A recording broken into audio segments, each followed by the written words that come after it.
Jangan lupa subscribe YouTube channel Metro TV News dan jangan lupa nyalakan notifikasinya. Hey, what's up? I'm Marlo. And I'm Marco. And we are the Loco Brothers.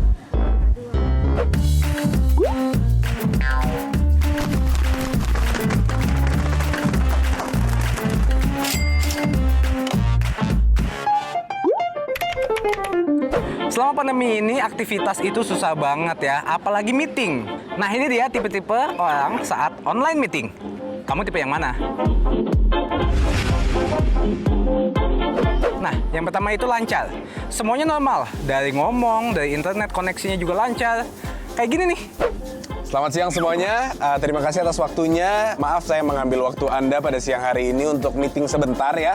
Nggak akan lama kok, saya cuma pengen ngebahas soal yang kita bahas kemarin. Sebenarnya lanjutannya, recapnya itu jadi seperti yang kita bicarakan, kalau kita itu akan ada acara pada 22 Mei 2021 ya. Iya, baik Bu. Nanti saya kirimkan emailnya ya Bu ya. Iya.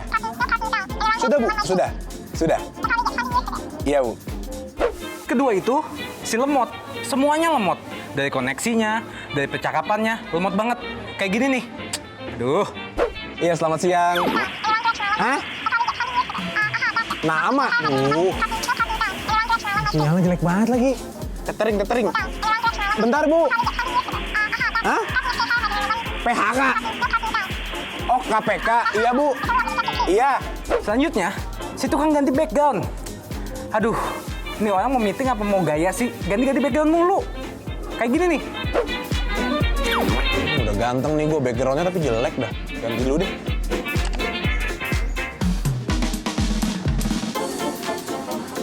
Jelek, sabar. Nah, ini kayak mantep nih. Apalagi di Dufannya kali ya? Kurang. Beuh. Selamat siang semuanya. Nih mantep. Lu jangan gerak-gerak mulu. Turunan. Muka lu juga turun. Nah. Dah diem ya. Selamat siang, Bu. Naikin. Selanjutnya itu tipe yang nggak sadar. Dia tuh nggak sadar kalau selama ini tuh di mute. Kayak kunaon, ngapain? Kayak gini nih, ini. Jadi kalau menurut gua, kalau mau sponsor dapat gitu udah harus 2 bulan 3 bulan sebelumnya sih, lu jangan mendadak. Apalagi budgeting kita kan belum tentu juga bisa ganti-ganti kan. Nah, lebih baik lu benerin dulu proposalnya, ntar lu kirim ke gua lagi. Harus gue revisi ulang karena soal budgeting itu gua masih belum tahu kan, dan harga bisa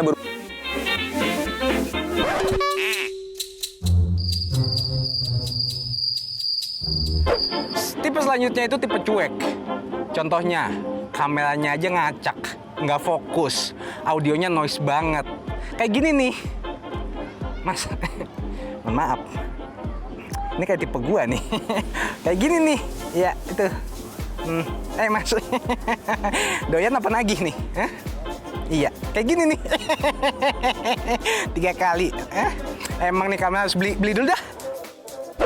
Jadi seperti yang sudah kita bahas di minggu lalu itu, kalau kita emang udah niat untuk pergi ke sana, apa? Kamera. Oh, sorry. Gimana sih? Udah ya. Jadi gue tadi ngomong kalau misalkan emang kita pengen pergi gitu ke luar, kita udah harus taat protokol sih. Kenapa sih kamera gue? Kamera gue kepala lu yang miring. Oh, kamera gue deh. Benar. Nah. Ya, jadi hari yang cerah ini kita sambut ya. Kalau emang mau pergi sih, mendingan nggak usah dah. Mending nggak usah meeting. Mending nggak usah meeting. Gue juga nggak ngerti kameranya gimana sih, salah mulu. What's up teman-teman? Jadi gue baru aja dikirimin baju dari Eagle nih, lihat nih, jaket tuh. Terus gue juga ada jam tangan nih. Habis itu bajunya juga nih. Kenapa gue suka banget? Karena bahannya bagus, kualitasnya bagus, sama buat anak muda juga. Jadi jangan lupa, kalau kalian suka, langsung aja cek di Eagle. Banyak banget barang-barang bagus buat anak muda. Pakai Eagle makanya. Udah ya, bye. Lumayan konten. Udah. Iya. Mau pulang. Iya. Maaf. Iya. Aduh, kebiasaan nih. Makasih banyak ya Mas ya. Iya. Bagus banget bahannya. Ya, udah ya. Iya, iya. Makasih Mas. Pakai Eagle.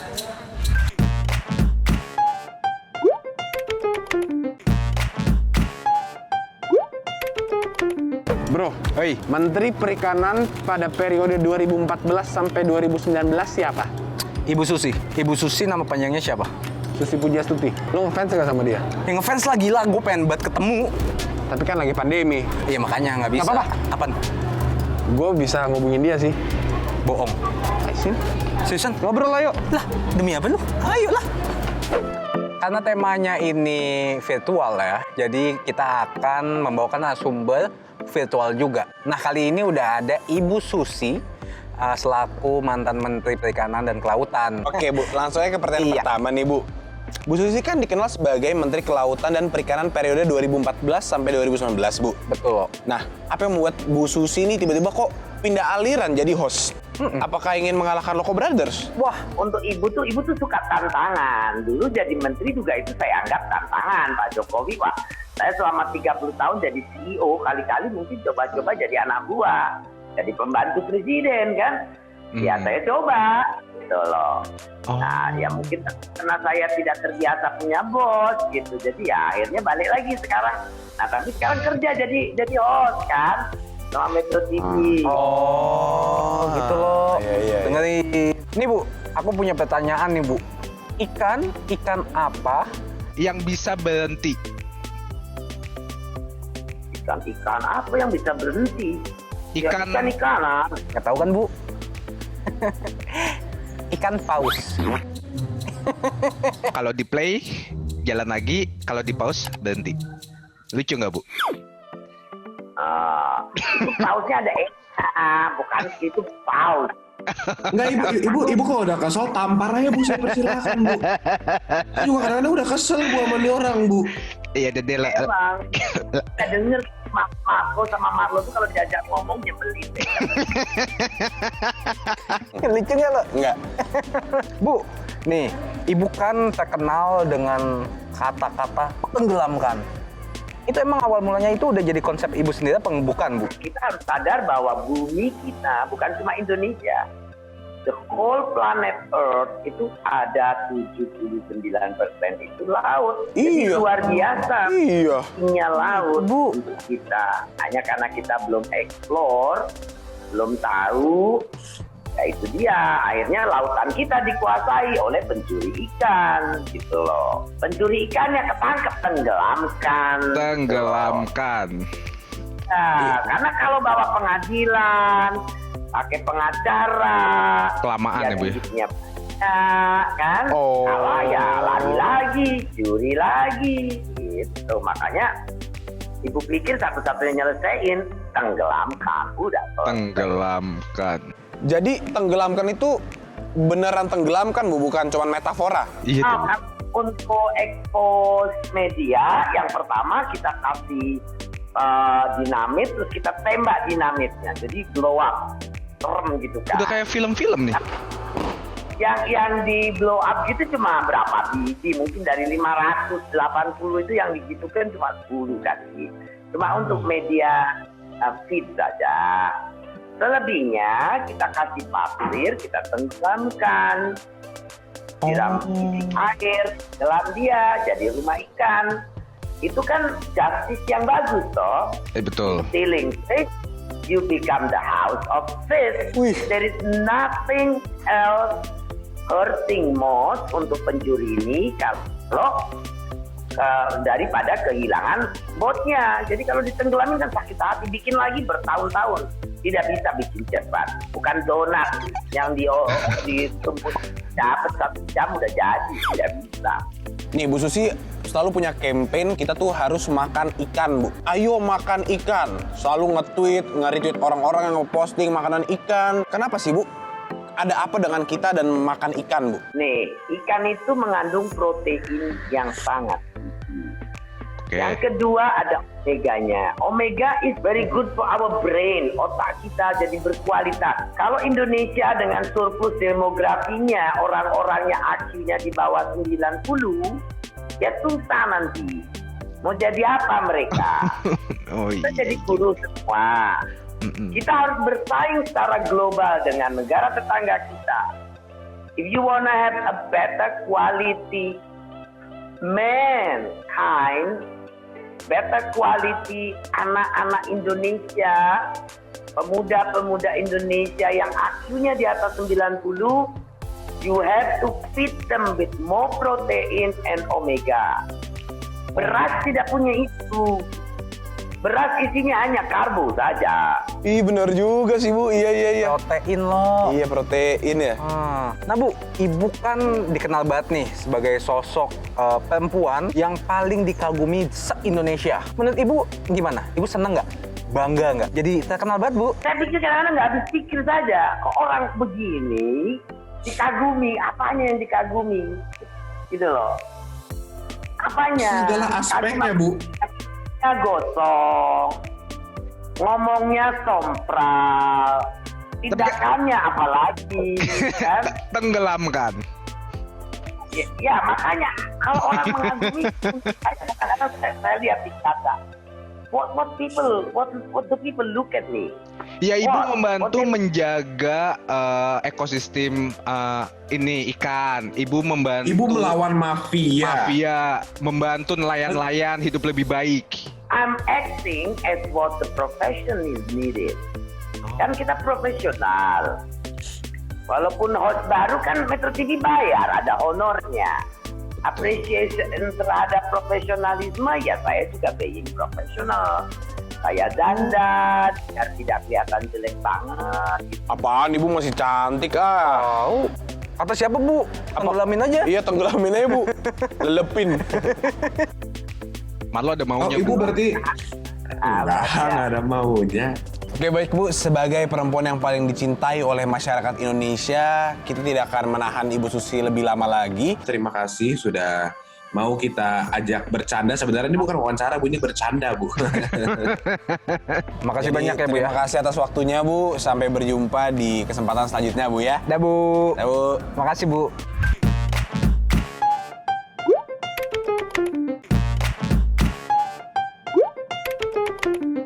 Hai guys, kita sekarang sudah bersama Mariska Prudence. Keren banget namanya tuh. Iya, panggilannya Pru. Pru. Hello. Hai, Terima jadi, kasih. Pertama-tama, gimana kabarnya Pru di dalam pandemi ini? Kabarnya gue pedih banget karena nggak pernah keluar rumah, jarang banget keluar. Oh. Nah, kabarnya baik. Yang penting sehat. Aneh banget buat seorang Pru nggak keluar-keluar secara Pru itu travel vlogger. Terus ngapain dong sehari-harinya Pru? Kalau gue sendiri memang masih menahan diri gitu kan ya sampai sekarang. Membatasi keluar dan membatasinya juga jalannya kemana. Bukan berarti gue nggak kemana-mana sama sekali. Tapi destinasinya masih dipilih lah. Mostly yang outdoor, yang bisa berjarak sama orang-orang gitu kan. Sebenarnya kan pilihannya ada. Cuma yang sekarang benar-benar dipilih aja gitu. Dan harus bersabar sih, nggak bisa. Kalau dulu kan kayak sebulan bisa jalan berapa kali. Sekarang harus nunggu dulu. Bulan ini mungkin ya bulan depan sekali aja gitu. Dipirit-pirit. Nah, Pru sendiri kan awal mulanya itu jurnalistik ya. Terus kenapa tiba-tiba Dulu ya kenapa pindah ke travel vlogger? sebenarnya nggak direncanain sih ya. Gua itu kan dulu di TV itu tahun udah cukup lama gitu, dan saat itu karena gua punya lisensi menyelam scuba diving, jadi kalau ada liputan-liputan yang menyelam, akhirnya bilangnya udah Pru aja nih gitu kan ya. Termasuk liputan wisata. Nah, start dari gua handle program wisata, dari situ sering jalan gitu kan. Terus dari situ juga ada teman yang kerja di majalah wisata bilang, "Lu tulisin dong buat majalah gua," gitu kan. Bikinin artikel dong. Dari situ bikin, terus kemudian bikin blog, dan kemudian memutuskan untuk resign tahun 2012, terus akhirnya full di travel gitu. Oh. Jadi emang menikmati traveling ya. Nah, Pru, udah berapa lama nggak jalan-jalan? Sebelum yang terakhir kali PSBB lagi, gue udah sempet jalan beberapa kali, tapi kayak ke Pulau Seribu. Kalau dibilang total nggak jalan sih, nggak juga gitu, tapi memang dipilih. Kalau naik pesawat, terakhir naik pesawat bulan Maret. Jadi sudah cukup lama. Udah lama banget. Tapi Iya, udah 7 bulan. dengar nih ya, Priwi.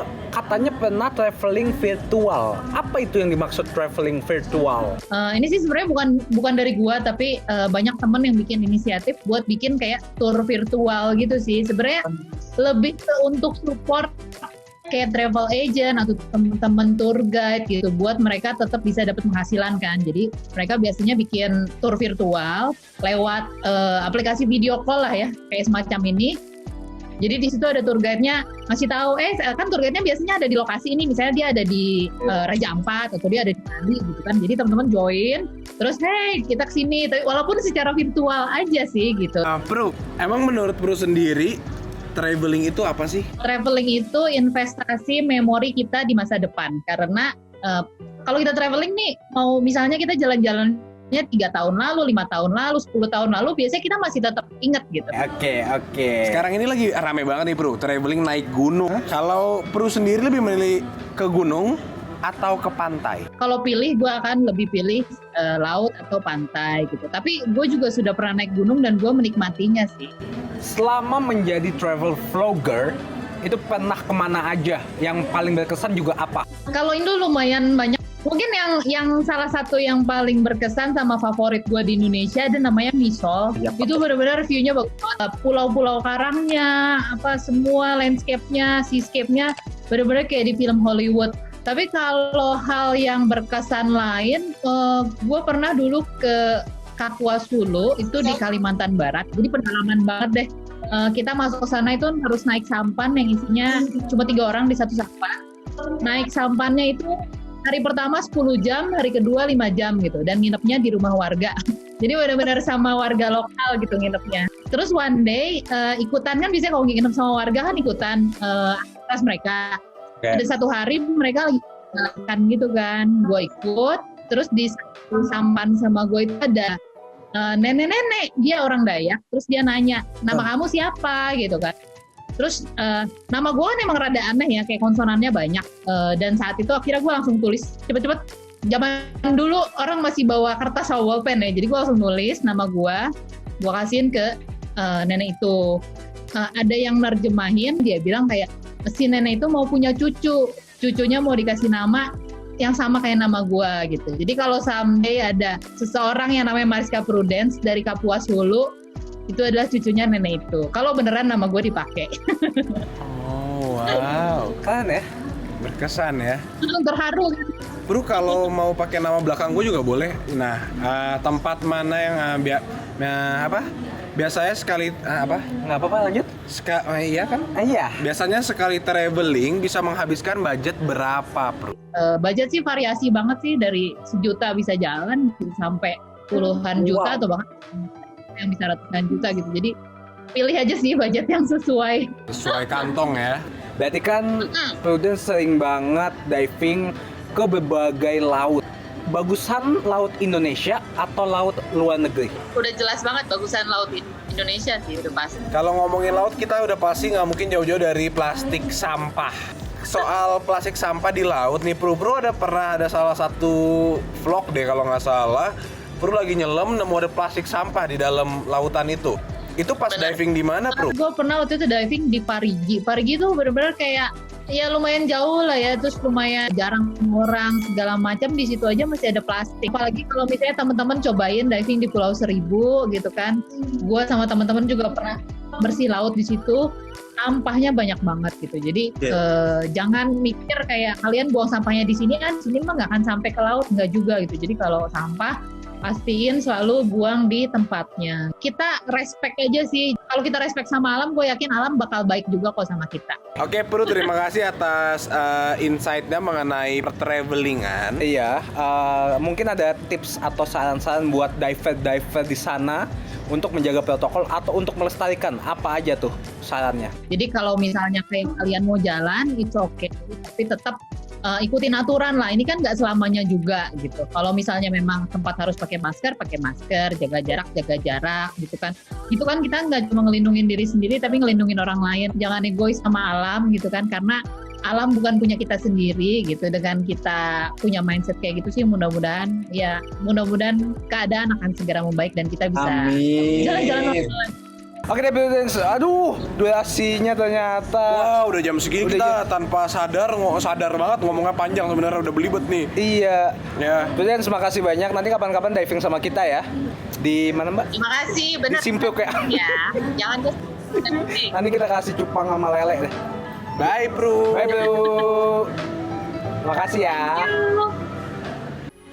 Metro TV, knowledge to elevate.